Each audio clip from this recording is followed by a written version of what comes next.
Roditelji mališana okupili su se ispred jednog od 10 mostarskih vrtića. Grupi od 30 mališana u koju idu njihova djeca prijeti ukidanje, jer grad nema novca da je finansira.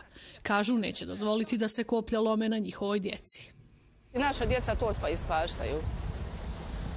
Znači, našu djecu je sad teško prilagoditi nekoj sredini, nekim tetama, šta ja znam. To je za njih ponovo šok kao prvobitni upis što je bio, jer su oni sada sami, neki su uspjeli zajedno, ali većina ih je u novoj sredini sa novom tetom i bez svojih drugara koji su stekli za ovu godinu. Pomjeranje djece bilo iz grupe u grupu, bilo iz prostora u prostor, uvijek mora biti prethodno popraćeno jako kvalitetnom promjenom.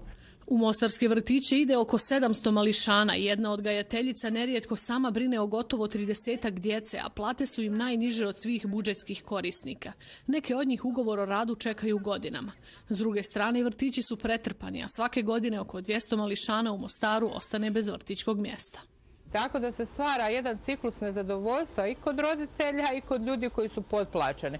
Osim toga imate problem, dakle, inkluzije za koju smo mi otvoreni, gdje primamo djecu s poteškoćama, a pri tome nemamo mogućnosti, niko nam ne financira asistente.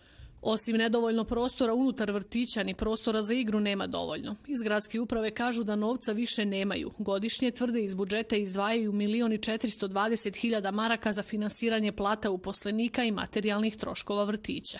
Cijena smještaja jednog djeteta u gradski vrtić, odnosno ustanovu gradskog vrtića, je negdje oko 360 maraka. Roditelji mjesečno izdvajaju 160 maraka za smještaj djece, to je za prehranu i didaktički materijal, a grad Mostar izdvaja 200 maraka po djetetu. Sve to rezultira u stvari konačno jednom situacijom gdje vidite da baš dijete nije onako kako se to priča, na visokom mjestu i na mjestu koje zaslužuje. Iako čak i zaposleni u vrtićima o problemima uglavnom ćute, roditelji tvrde da će ovog puta biti istrajni. Kažu, vrijeme je da se prestane manipulisati djecom i da se mališani konačno stave na zasluženo prvo mjesto.